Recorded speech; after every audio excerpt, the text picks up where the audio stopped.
Right now, as you're watching this, you're probably holding on to something that's draining your energy. Maybe it's a relationship that's not working, a job that crushes your spirit, or expectations that reality keeps crushing. Here's the truth nobody wants to hear. You're suffering not because life is hard, but because you're gripping so tight to things that were never meant to be permanent. What I'm about to share with you will challenge everything you think you know about caring, loving, and trying. This isn't just another self-help lesson. This is ancient wisdom that can literally change how you experience every single day of your life. But here's the catch. It requires you to do something that goes against every instinct you have. It requires you to let go. Stay with me, because in the next few minutes, you're going to discover why the people who seem most at peace aren't the ones who have everything figured out. They're the ones who stop trying to control everything. And once you understand this first lesson, you'll never look at your problems the same way again. When we look at how people suffer, we see a pattern. They grab onto things, people, and situations like someone drowning grabs a rope. But here's what most don't realize. Sometimes the rope is what's pulling them under. The first chapter of protecting your energy starts with understanding this simple truth. The tighter we hold, the more we hurt. Think about your hand right now. Make a fist and squeeze as hard as you can. Feel that tension? That's what happens to your mind when you refuse to let go. Now, open your hand. Feel the relief? That's what conscious detachment feels like. It's not about caring less.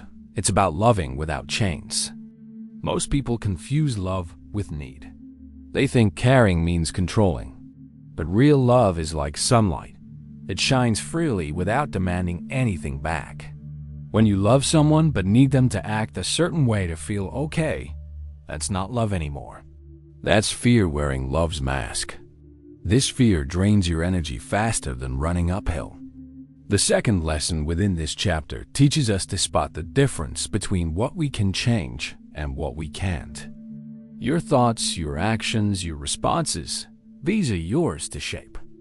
But other people's choices, the weather tomorrow, whether someone likes your message, these belong to life itself, not to you. When you try to control what isn't yours to control, you're like someone trying to steer a car while sitting in the passenger seat. All effort, no results, lots of stress. Here's where it gets interesting. Every time you catch yourself worrying about something you can't control, you found a place where you're leaking energy. It's like having a hole in your pocket. You keep putting coins in, but they keep falling out. The third lesson shows us how to patch these holes by changing our relationship with outcomes. Instead of demanding life to match your expectations, try treating your hopes like wishes you send into the wind. You can make the wish, but you don't chase the wind to make sure it delivers. This shift changes everything. Suddenly, you're free to try your best without being crushed when things don't go your way. The fourth lesson reveals something beautiful. When you stop grasping, you actually receive more. It's like trying to catch snowflakes. Grab them hard, and they melt. Let them land gently in your open palm, and you can admire their perfect design. Relationships work the same way. People feel safer around someone who loves them without needing to own them. Learning to let go isn't a one-time thing. It's like learning to walk. You practice every day until it becomes natural. The fifth lesson teaches us that everything in life is temporary. The good times, the bad times, even the in-between times. When you really understand this, you stop trying to make permanent what was always meant to flow. But here's the secret that makes this all practical. You don't have to let go of everything at once. Start small. That friend who never calls back. Practice caring about them without needing them to care the same way. That job you want so badly? Try your best to get it, but hold the outcome lightly. Each small release makes the next one easier. The final lesson in this chapter is perhaps the most freeing. You are not responsible for making everyone happy, for fixing every problem, or for preventing every disappointment. Your job is to show up as your best self and let life unfold as it will. This doesn't make you careless. It makes you wise. Now here's what nobody tells you about protecting your energy. It's not enough to just let go of what drains you. You also need to build walls around what matters. Think of your energy like money in your bank account. Some people are depositors. They add value to your life. Others are withdrawers. They take and take and take until you're running on empty. The second lesson teaches you how to tell the difference and what to do about it. You know that person who calls only when they need something, or the friend who turns every conversation into a complaint session about their life. These are energy vampires, and they're everywhere. The first step in building healthy boundaries is learning to spot them. They're not evil people. They're just stuck in patterns that drain others to fill their own empty spaces. Here's the tricky part. Most energy vampires don't even know they're doing it. They've learned that getting attention through drama works, so they keep creating drama. They've discovered that playing victim gets them help, so they stay helpless. Your job isn't to fix them. It's to stop letting them use you as their personal energy source. The second lesson within this chapter is learning to say no without feeling guilty. This might be the hardest skill you'll ever learn, but it's also the most important. When someone asks you to do something that will drain you, you have permission to decline. You don't need a perfect excuse. You don't need to justify why you're protecting your peace. A simple, "I can't commit to that right now," is enough. But here's where most people mess up. They think boundaries are walls you build to keep people out. Actually, boundaries are more like gates. You control who gets in, when they get in, and how long they stay. The third lesson teaches you to become the gatekeeper of your own energy. Some people deserve full access to your time and attention because they give back equally. Others get limited access because they take more than they give. And some people get no access at all because they're toxic to your well-being. This isn't mean, it's smart. The fourth lesson shows you how to protect yourself in situations you can't avoid. Maybe you work with difficult people or have family members who drain you. You can't always leave, but you can always shield yourself. Before entering these situations, imagine yourself surrounded by a bubble of light. Their negativity hits the bubble and bounces off instead of sticking to you. Here's something powerful. You can actually clean your energy after dealing with difficult people. The fifth lesson teaches you simple daily practices that wash away the negativity you've absorbed. Take a shower and imagine the water washing away all the stress from your day. Spend 5 minutes in silence, breathing deeply and releasing what doesn't belong to you.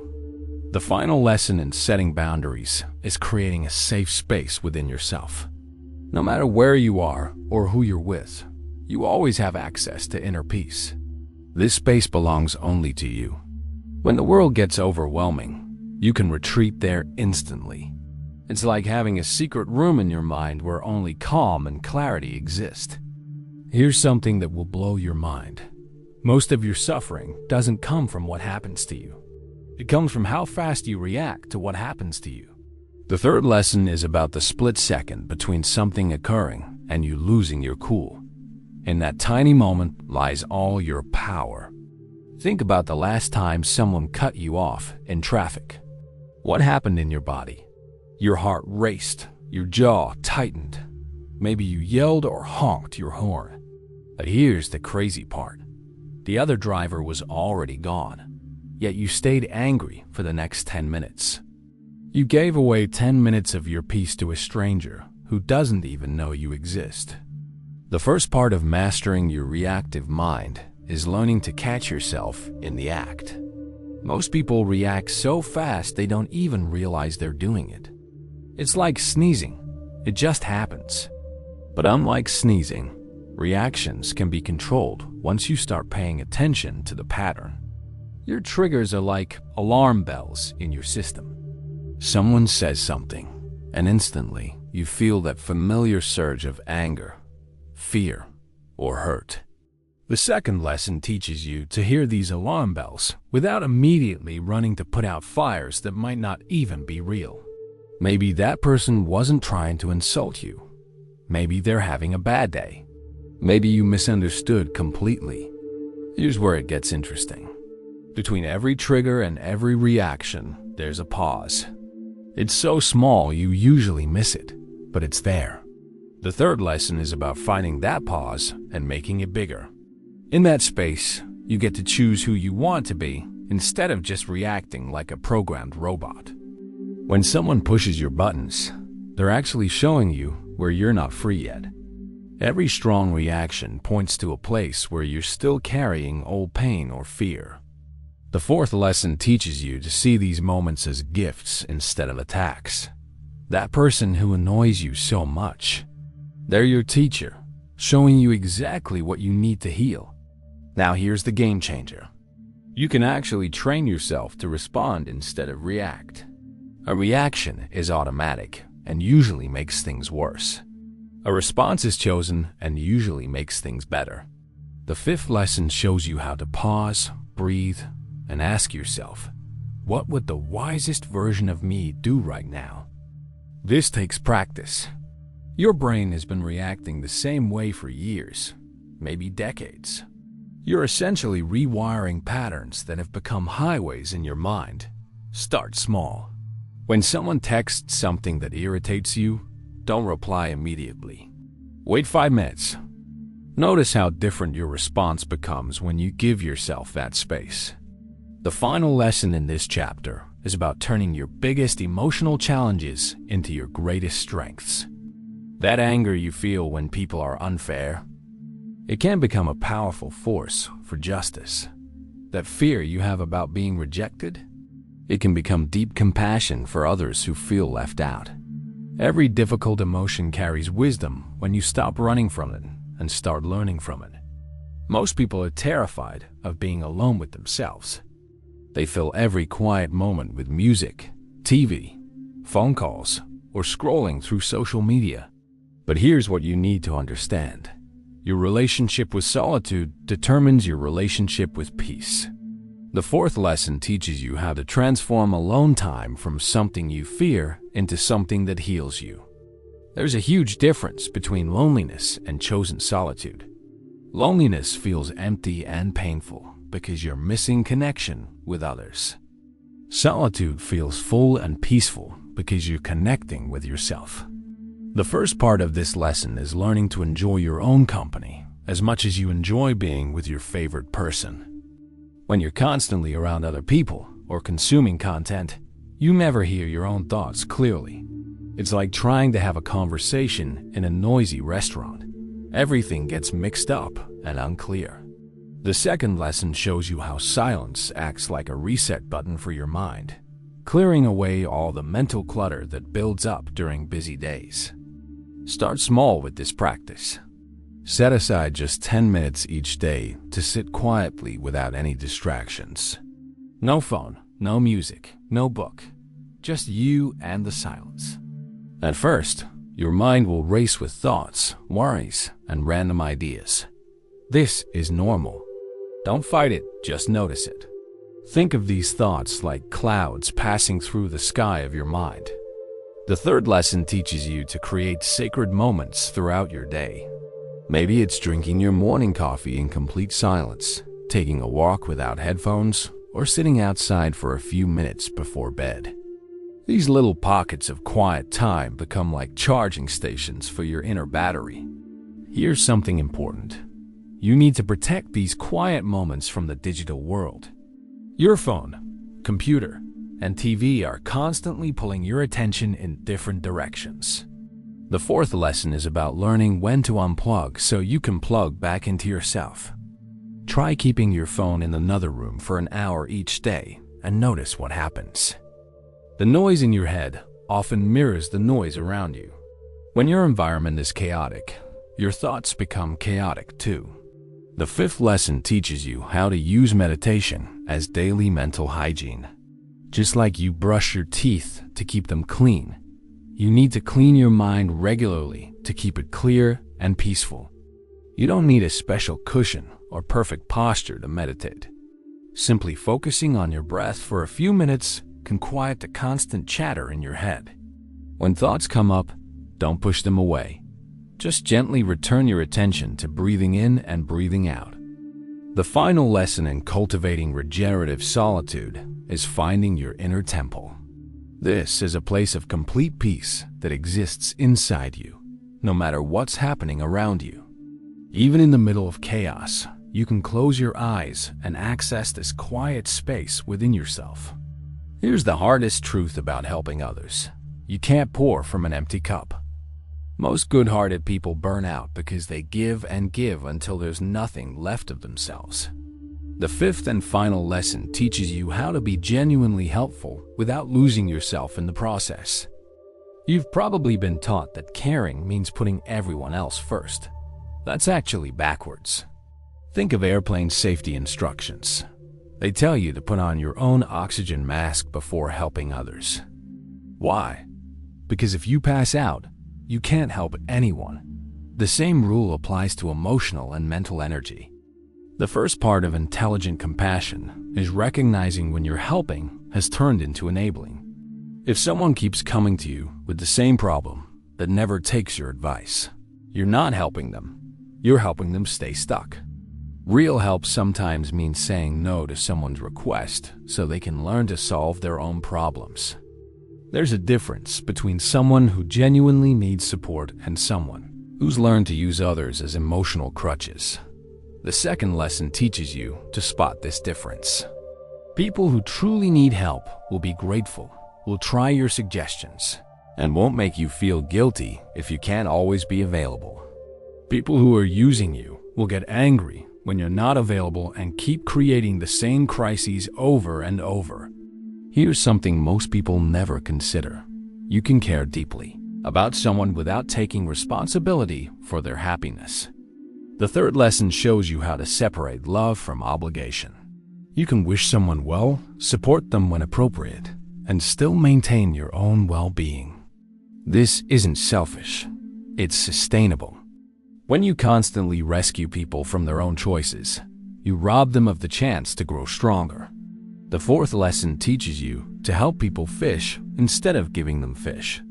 Ask questions that help them think through solutions instead of immediately offering to fix everything for them. Now here's the foundation that makes all other compassion possible. You must learn to treat yourself with the same kindness you show others. The fifth lesson reveals that self-compassion isn't selfish, it's essential. Most people are harder on themselves than they would ever be on their worst enemy. This creates an empty, bitter person who has nothing genuine to give. Start paying attention to how you talk to yourself. Would you speak to a good friend the way you speak to yourself, in your head? If not, it's time to change that inner voice. Treat your mistakes as learning opportunities, not character flaws. Celebrate your small wins instead of only focusing on what you haven't accomplished yet. The final lesson in intelligent compassion is building relationships where both people give and both people receive. Healthy connections feel balanced over time. Sometimes you lean on them, sometimes they lean on you. Neither person feels used or empty after spending time together. This creates relationships that actually energize you instead of drain you. If you've made it this far, you now have 5 powerful tools that most people spend years trying to figure out.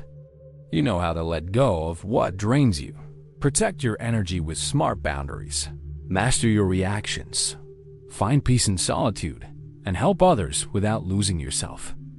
But here's the thing. Knowing these lessons and living them are two completely different things. These aren't just ideas to think about. They're practices to live by. Start with just one lesson that spoke to you most. Practice it for a week and watch how it changes your daily experience. If this video helped you see your life differently, do me a favor. Hit that subscribe button and ring the notification bell.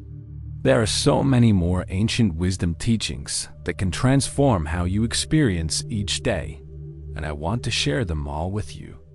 And here's something really important. Share this video with someone who needs to hear it. You probably know someone who's struggling with the exact problems we talked about today. Sometimes the most compassionate thing you can do is simply share wisdom that changed your life. Your share might be exactly what someone else needs to start protecting their own energy and finding their peace. I'll see you in the next video, where we'll dive even deeper into living with wisdom and inner strength.